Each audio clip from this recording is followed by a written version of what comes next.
A review of building regulations following the Grenfell Tower fire says the current system isn't fit for purpose. The report's author says she was shocked by some of the practices she's seen, and there must be a change in culture to put safety first. What that report says is that the current system is not fit for purpose and that there is a need for a major overhaul of the system. We'll hear more about Dame Judith Hackitt's findings, also this lunchtime. The Iranian refugee murdered by his neighbour. A review finds the police and council showed institutional racism in the years before his death. Absolutely shocking and devastating, especially as a family. If these things happen, it's just unacceptable. A man has been arrested in connection with the murder of Rebecca Dykes, the British embassy worker who disappeared after a night out in Beirut. A former chief nursing officer, the Right Reverend Sarah Mullally, becomes the most senior woman in the Church of England, appointed Bishop of London. And a dark day down under for England's cricketers as Australia take an unassailable 3-0 lead in the Ashes. And coming up in the sport on BBC News, four-time Olympic champion Mo Farah is left speechless as he's named BBC Sports Personality of the Year for the first time.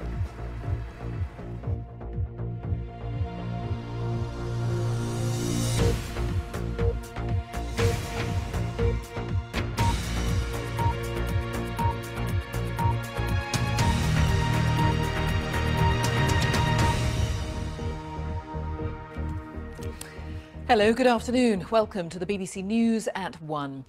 A review of fire and building regulations following the Grenfell Tower fire says the current system isn't fit for purpose and a culture change is required to ensure that safety is prioritised over cost. Dame Judith Hackitt, in her interim review for the government, says the rules should be simplified and the way they're overseen should be changed. She says she's been shocked by some of the practices she's heard about. Here's our Home Affairs correspondent, Tom Simons. Grenfell Tower and that horrifying loss of life demonstrated for all to see that something had gone badly wrong with fire safety. But the scale of that only became clear in the weeks that followed. Confidence in the safety of public housing was left in pieces. Bits of buildings had to be removed because no one was sure of the risk. Today's report is clear. The rules and the way they work in practice are not fit for purpose. Too complex, too easy to get around. My aim for the future is to create a much simpler and more straightforward system that will be easier for people to follow. But that needs to be reinforced with a number of changes in behaviour, which will include a major culture change across all of the players in this. Here's the main problem. When recladding a tower like Grenfell, designers and builders only had one strict rule: don't do anything which might allow a fire to spread. But there is a mass of documents setting out how that might be achieved, and plenty of different ways to maintain safety. Our view is that this has opened up all sorts of ambiguities and loopholes and unintended consequences. So if I give you a very concrete example, there's this concept of materials of limited combustibility. Our view is that when it comes to high-rise buildings, we should be using non-combustible materials. He and others in the industry believe today's report at this early opportunity should have recommended that only materials which don't burn be used on tower blocks. It's by far the biggest problem. If the guidance back in 1999 had changed, we wouldn't even probably be talking about devolvement of fire risk assessments and building control inspections and responsibility, because we probably never have had a disaster like this. Dame Judith says in the 6 months following the fire, she's been shocked by some of the practices she's learnt about in the industry. She'll make full recommendations next spring. And Tom is with me. And yes, as you suggest, this is just the interim report. So what might we expect come next year, Tom?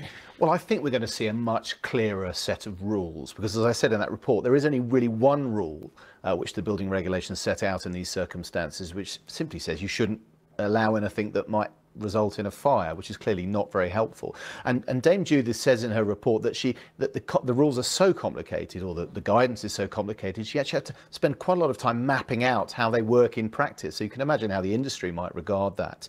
I think what she's going to want is a change in fire safety and building design and building refurbishment that is along the lines of the health and safety changes we've seen in the last 20 years or so. For example, the huge amount of health and safety rules about working in construction sites, that sort of thing. I think she's going to be asking for something of that scale.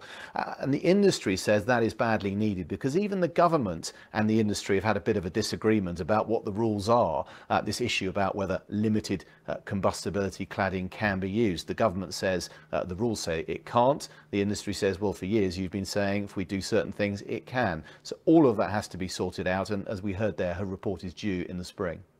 All right, Tom, thank you. Our Home Affairs correspondent, Tom Simons. A report has found institutional racism in the case of an Iranian refugee who was murdered by a neighbour in Bristol in 2013. The report by the Safer Bristol Partnership says Avon and Somerset Police and Bristol City Council repeatedly sided with the abusers of Bijan Ebrahimi, who was beaten to death and his body set on fire after he was wrongly accused of being a paedophile. One man is serving a life sentence for Mr Ebrahimi's murder, and 2 police officers were jailed for misconduct. John Kay has been talking to Bijan Ebrahimi's family and sent us this report. Bijan Ebrahimi came to Britain for safety. But 4 years ago, the refugee from Iran was brutally beaten to death and his body set on fire. Don't you dare take pictures of me, all right? This is the neighbour who killed him, Lee James, now serving life for murder. Today's report says although the fatal attack couldn't have been predicted, there were warning signs that the police and council should have spotted. Again and again, Bijan went to the authorities claiming he'd been abused and attacked, sometimes, he said, because of his race. He made reports about different people in different places over several years. But today's report says he was treated as a nuisance, with police and council staff often believing the people he was complaining about rather than helping him.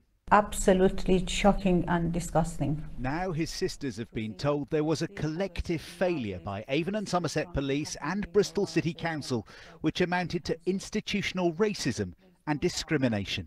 Feel angry, disappointed, shocking. These are not the words that we should hear this day and age. You don't want to see, you don't want to hear anymore about it. It's been dealt with it so many times before, and seeing it is happening again is really shocking. Very saddened. We are very angry, as my sister said, and it's very shocking and upsetting as a family. Today's report says no individual members of staff here at Bristol City Council or at Avon and Somerset Police were intentionally racist themselves, but it says both organisations had an ingrained view of Bijan Ebrahimi which affected the way they treated him, and that he didn't get the support or the level of service that he should have received. The phrase institutional racism was used in the notorious case of Stephen Lawrence nearly 20 years ago, and now it appears again in an official report. It's a word that's rarely used, it's a finding that's rarely found, because one would hope that institutional racism is not a common problem. But the family's concern, in fact, is that it is much more common than it is found. Last year, 2 members of police staff were jailed for misconduct. The force apologised to the Ebrahimi family then, and today Avon and Somerset Police reiterated that apology. Along with the council, they have accepted the latest report in full. John Kay, BBC News, Bristol. And our home editor, Mark Easton, is with me, and it is pretty desperate, Mark, that we're using that phrase again in 2017. It's certainly a very, very troubling case. And as you say, the phrase institutional racism, the fact that they believe it played a part in the failings that led up to Mr Ebrahimi's death makes it even more so. Institutional racism, it's a complicated concept. In this case, the inquiry said, as John Kay was saying, there was no evidence that any police officer or council official intentionally behaved in a racist manner, neither that their policies and procedures in either organisation were in any way racist. But the definition of institutional racism, which was laid out in the Macpherson report after the Stephen Lawrence inquiry, includes attitudes in behaviour which amount to discrimination through unwitting prejudice, ignorance, thoughtlessness and racist stereotyping. It is shocking that we're still using that phrase almost 25 years since Stephen Lawrence's murder. But it's also a reminder of how hard it is to change those deep-seated hidden attitudes and prejudices from affecting the way that professionals deal with situations. Now, there are recommendations in the report to change oversight, checks in the system to try and prevent that happening. And clearly, for Mr. Ibrahimi's family, the only solace there can be after this tragedy is that somehow those kind of mistakes won't happen again. Mark Easton, thank you. Police in Lebanon have arrested a man in connection with the murder of a British embassy worker in Beirut. The body of Rebecca Dykes, who was 30, was found by the side of a motorway on Saturday, the day she was due to fly back to Britain for Christmas. From Beirut, Martin Patience reports. She's been described as a bright star, someone who cared deeply for others while working on the humanitarian front line. Rebecca Dykes was helping Lebanon cope with the influx of Syrian refugees. On Friday night, Rebecca came to this bar behind me. She was attending leaving drinks for a colleague, and she was relatively new in the city. This was an opportunity to meet new people. Now, shortly after midnight, she left the bar and apparently got into a taxi. It was that decision that cost her her life. Her body was found dumped close to a motorway. Police say she was strangled. A taxi driver has now been arrested in connection with her murder. Josie Enzer had planned to be at the bar that night, but couldn't go because of work. It's kind of crazy because, I mean, all of my friends were there. So just the idea of it could have been anyone that had left the bar that night. I mean, we all drink in this area. We go out on Friday and Saturday nights in this very neighbourhood, which is usually very, very safe. So I think we're all just deeply saddened that, you know, one of our friends left by herself and just didn't come back. On Twitter, the British ambassador in Beirut, Hugo Shorter, wrote that the whole embassy was deeply shocked by the news. He added that my thoughts are with Becky's family, friends and colleagues for their tragic loss. Rebecca was said to be thrilled to be working in Lebanon, and colleagues who knew her said she made a real impact before her life was cut short. Martin Patience, BBC News, Beirut. Police in Birmingham are continuing to appeal for witnesses after a crash which left 6 people dead in the city centre at the weekend. Crash investigators are trying to piece together what caused the pile-up in the early hours of Sunday morning. Our correspondent Emma Thomas reports. It was 1 a.m. on the penultimate weekend before Christmas when emergency services were called to an horrific scene. 6 vehicles and 13 people caught in a collision, the impact of which left a black taxi cab on its side and produced a sound so powerful it awoke people living nearby. 40 firefighters and specialist trained paramedics tried to save the victims, but 5 people were confirmed dead at the scene. A 6th died later in hospital and a 7th remains in a critical condition. The first victim to be named is Imtiaz Mohammed, the taxi driver, a 33-year-old father of 6 whose youngest daughter marks her 4th birthday today. Both his passengers, a man and woman, also died. He told his wife it was to be his last fare of the shift and that he'd be home soon. The 3 other men who were killed were all travelling in the same car. He was a great person, remarkable boy, very friendly, very sweet with everyone with the friends in the street. No one got complaint from him. Flowers adorn this busy city underpass today. As the investigation continues, West Midlands Police asked people who may have gathered footage of the aftermath of the crash not to share the distressing images on social media, but instead to send them to West Midlands Police to help officers establish the facts in this crash which claimed the lives of 6 people. The road was closed for several hours yesterday to allow investigation work. This busy dual carriageway is subject to a 40-mile-per-hour speed limit, and Birmingham City Council says it had been gritted in the hours before the crash due to freezing temperatures. So as police piece together the cause of the collision, families grieve the loss of loved ones killed the week before Christmas. Emma Thomas, BBC News. Theresa May has been holding discussions with senior members of the Cabinet for the first time about what the UK's long-term relationship with the European Union should be. It follows the decision last week by the EU that Brexit negotiations can now move to the second phase. Our assistant political editor, Norman Smith, is in Westminster. Remarkable, I suppose, Norman, that they're finally discussing this for the first time, a long time after the referendum. What do we know about what might have come up there? Well, in truth, not much beyond that this was their first meeting, which is remarkable in the sense that I suspect most viewers probably feel a bit as if they've been hit about the head with a wet kipper when it comes to Brexit statements and debates and news. But the reason this was the first meeting is because so much attention has been focused on the divorce deal, and because at the moment there is no agreement about what sort of end deal we want with the EU. There are those in the cabinet around the Chancellor Philip Hammond who want to ensure we remain close to the single market, so there's still access for British goods, and that might mean possibly accepting some EU rules. It might mean belonging still to some EU organisations, maybe even payments to ensure access for key parts of the British economy like the city.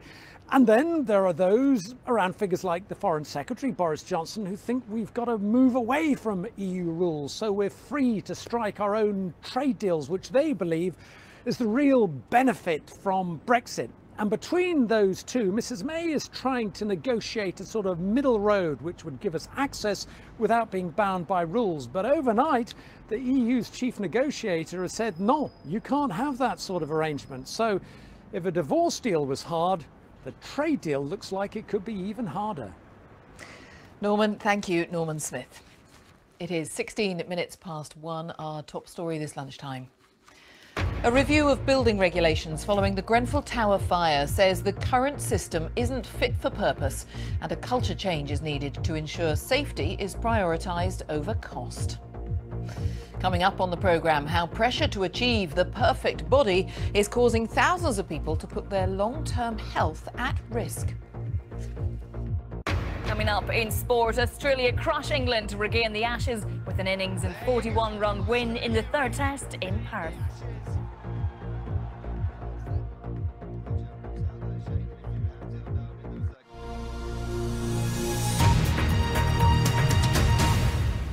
The United Nations High Commissioner for Human Rights says it's possible that Aung San Suu Kyi and other senior figures in Myanmar could face charges of genocide following the violence against the Rohingya Muslim minority.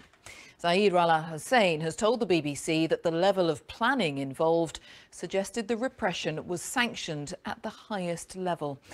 As our South Asia correspondent Justin Rolat now reports. Monjur Ali is 11 years old. He draws pictures of the horrors he's witnessed.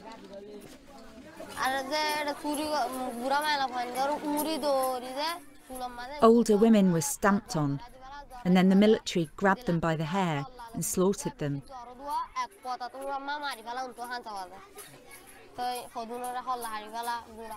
Because I saw that, I'm drawing this. He's one of 650,000 Rohingya refugees who fled Myanmar after a military assault that began in late August. They're coming to kill us, says the man. They're coming to kill us. The widespread and systematic nature of the violence has persuaded the UN's human rights chief that the crimes committed in Myanmar could amount to genocide, acts intended to destroy a group of people. Can anyone rule out that elements of genocide may be present?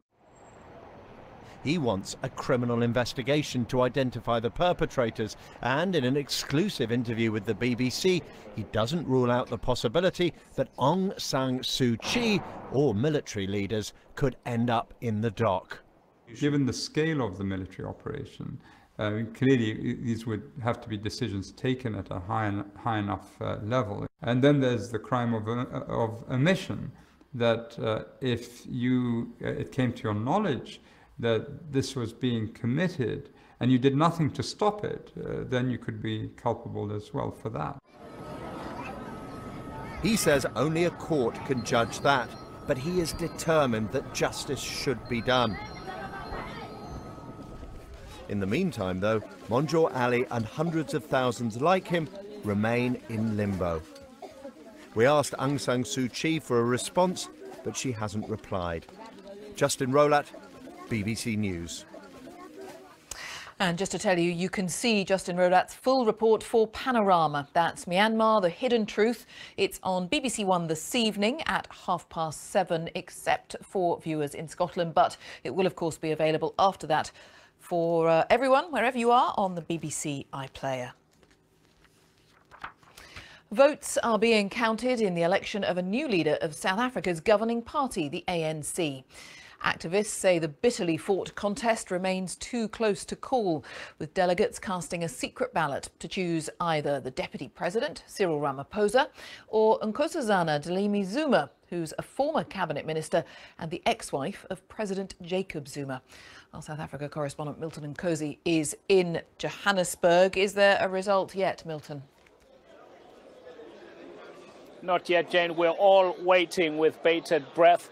The delegates I can see all around me here have been coming out of the dining hall. Everyone is on speculating mode. People are speculating on social media. Others say they cannot take the anxiety. They're waiting for this result because the leader of the African National Congress will be leading the largest political party in South Africa with a membership of around 1 million. And also, this is the oldest liberation movement on the African continent. So this is incredibly important, not just for South Africa, but for the continent as well. Milton, many thanks, Milton Nkosi.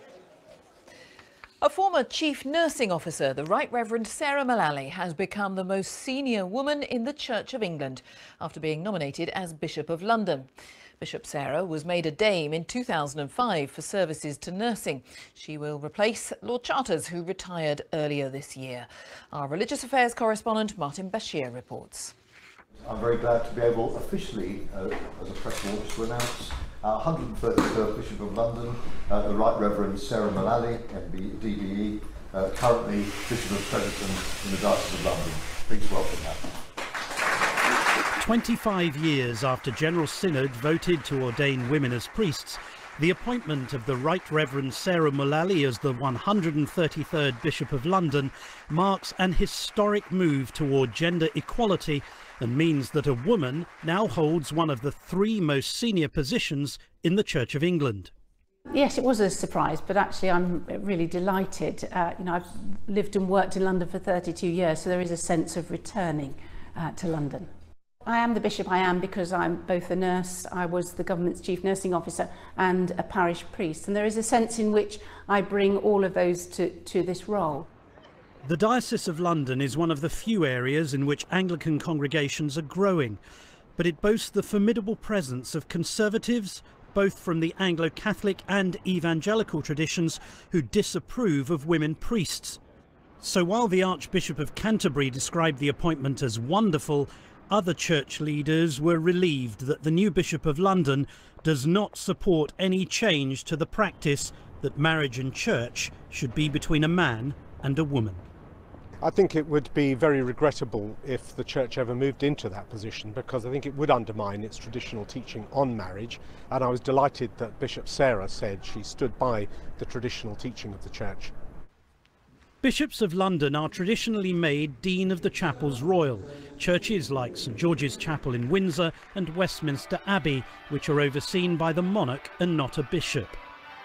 This raises the prospect of Bishop Sarah officiating at the wedding of Prince Harry to Meghan Markle, which is due to take place at Windsor in May. Martin Bashir, BBC News at St Paul's Cathedral. Police in Scotland say 2 people have died in a fire at a hotel on Loch Lomond. The blaze broke out in the early hours of this morning at the Cameron House Hotel near Balloch. 3 other people are being treated in hospital. Police say they're now trying to find out how the fire began. Tens of thousands of people may be putting themselves at increased risk of dying from heart attack or stroke because they're misusing anabolic steroids. The British Cardiovascular Society has issued a stark warning amid concerns that steroids are being used by more people than ever, particularly by young men who feel under pressure to have the perfect body. Dan Whitworth reports. This is 29-year-old Gareth doing what he does best. Take a look. It's what nearly 5 years of hard work, dedication and black market anabolic steroids looks like. I feel more awake, I feel better in myself, I feel more manly, I've got a higher sex drive. There are some serious potential risks you're running from a medical perspective about using steroids. Things like increased risk of heart attacks, increased risk of strokes, mood swings, infertility. Do those things not worry you? Everything that we do in life now carries a risk of heart attack, cancer, whatever it is. So whatever it is, I'm going to get those risks anyway. So I choose not to do certain things, and I choose this is my lifestyle instead. So as I don't go out drinking and smoking, I take steroids. When it comes to the law, anabolic steroids are legal to use and legal to possess right across the UK. What is illegal, though, is supplying them, unless you're a doctor. And if you're caught, you could face a prison sentence of up to 14 years. Anabolic steroids cause an imbalance of hormones, which can damage many different organs, but in particular the heart. But that doesn't stop this man, who spoke on condition of anonymity, from dealing them. There's a very broad spectrum of people that use steroids. You're ranging from young guys at 18 years old, 19, 20, and they're just starting out and they're training and they're looking to bulk up for maybe a summer holiday or just to look good For a summer holiday? For a summer holiday, or they just want to attract the girls. So these are the guys that you have to be more informative when you talk to them about it. Make them more aware of the risks and the dangers. According to public health experts, hundreds of thousands of people are now using anabolic steroids. But government figures show there were just 25 convictions in England and Wales relating to illegally supplying them in the last 2 years, and just 7 of those ended with a prison sentence. What about the health of the people who you're giving these, who you're supplying these drugs to? They can face things like infertility, they can face mood swings, they can face getting strokes decades earlier than the average, heart attacks. It's illegal for a reason. Yeah. But I don't agree with it being illegal, because I'll tell you that doctors prescribe testosterone to people. So if there's a reason... You're not a doctor. No. I'm saying that doctors prescribe it. So steroids, or testosterone in this example, if it was killing people left, right and centre, then they wouldn't be prescribing it. And I think the media sensationalises it. And I'm going to tell you now, there's people that abuse steroids and they do damage their health. And that's their choice. The group, which advises government on drug misuse, is in the middle of a big review into anabolic steroids and due to report its findings next year. Dan Whitworth, BBC News, Bristol. Well, you can find out more about that on the documentary Steroid Nation. It's on the BBC iPlayer under BBC Radio 1. That's on the iPlayer. Now, it was in hope rather than expectation that the beleaguered England cricket team embarked on this winter's tour to Australia, but few would have predicted they would surrender the Ashes quite so easily. This morning, England were bowled out for 218, giving the hosts an innings victory and an unassailable 3-0 lead in the series. Andy Swiss reports now from Perth. It had been coming for a while, but for Australia, still just as sweet. For England, just as painful. Joe Root's side had begun the day with an unlikely lifeline. Overnight rain had leaked onto the pitch. An army of leaf blowers were deployed. It caused a 3-hour delay. But Australia soon made up for lost time. Johnny Bairstow clean bowled by one that barely bounced. David Malan, one of England's few successes here, briefly gave them hope with a gritty 50. But when his resistance ended, England's last hopes left with him. When Chris Woakes was caught behind, Australia's victory party could begin. England once again whacked at the whacker, once again faced with Ashes failure. Yeah, it's bitterly disappointing. I think one of the most frustrating things is that we haven't been blown away. We've not been completely outplayed. We've put up some really good performances just for not long enough. Simple as that, really. Well, once again, the scoreboard here in Perth makes sorry reading for English cricket. To lose the Ashes after just 3 matches will be a crushing disappointment. But this is a team that's had problems both on and off the pitch. Their star player Ben Stokes didn't even travel here after an incident outside a nightclub, while other big names like Stuart Broad and Alistair Cook have struggled. England were the underdogs here, as it turned out, with good reason. I've not been surprised with what I've seen. I think if you look at the England toolbox that you arrive in Australia to play with, for me they were missing a spanner, a screwdriver. They didn't have anyone with real pace. You know, not having the best player here in Ben Stokes was always going to be a big issue. The challenge now for England is a grim one, to avoid the dreaded whitewash. But after being out-batted, out-bowled and outclassed, it could be a long few weeks. Andy Swiss, BBC News, Perth. Well, Thomas Schaffenegger is here. Can you lift our spirits with any weather news, Tom? Well, it's beautiful out there at the moment. At the moment. For the moment, yes, because we have got some very thick fog on the way and it's already starting to form. We'll have a look at that in a second, but let's just get through some lovely weather watcher pictures. So look at this stunning one here from the Isle of Wight, but we've got some fog already. This is in Croft around Merseyside, and from around Merseyside through the West Midlands into the Central Midlands, we've already got some thick fog forming, and this is just going to get more widespread and thicker as we go through the day and into the evening hours. But for many of us, it's a beautiful day out there. A bit more cloud and drizzle there in the northwest of Scotland and milder, but for many of us, it is a very nice afternoon. So let's talk about this fog. Most likely to develop across central England, southern England, eastern counties as well, and it could be extensive and dense enough to cause delays on the roads and possibly even for some of the airports across the south. It's not a guarantee. I'm not saying there will be delays, but just bear that in mind if you are travelling tomorrow. So look at the extent of the fog around 5 o'clock in the morning. There could be some freezing fog around as well as temperatures dip to 0, but a lot milder in the northwest of the country. This is because we have southwesterly winds bringing milder conditions. But anyway, let's talk about the fog. So here we are, southern parts of the UK, the Midlands. There's Heathrow, Luton, Stansted, London City as well. In some places, the fog will actually last all through the course of the afternoon. In many areas, it's just going to sort of lift and disperse a little bit. But where the fog lingers, it could be around 0 degrees all day. So that bone-chilling, foggy sort of day. Most of us won't be getting that, though. There will be also a lot of low-grade cloud in some western and northern areas. But look at that, the odd spot there, 14 degrees in Aberdeen. That's something because of something that's called the phone effect. No time to explain what it is, but it's an unusual meteorological phenomenon that brings warmer weather. Anyway, we've got a weather front moving in tomorrow night. Again, fog will be forming in some parts of the country, not necessarily in the same place. And then Wednesday looks very gloomy and dreary, probably less foggy because the wind will pick up a little bit. And look at these temperatures, double figures there, even as far north as northern England. The best of the sunshine probably in Scotland. Towards the end of the week, this is the big view across the planet. So here's the jet stream. The jet stream's to the north of us. That means that we're in the slightly milder weather. We've got high pressure. High pressure this time of the year usually means low grey skies, maybe drizzle around some of the coasts, and again, the risk of more fog. So take it steady if you're travelling first thing tomorrow. All right, Thomas. Thank you, Thomas Schaffenegger. Just a reminder of our main story here this lunchtime. A review of building regulations following the Grenfell Tower fire says the current system isn't fit for purpose and a culture change is needed to ensure safety is prioritised over cost. That is all from the BBC News at 1 team. It is goodbye from me. And on BBC One, we join the BBC's news teams wherever you are. Have a good afternoon. Bye-bye.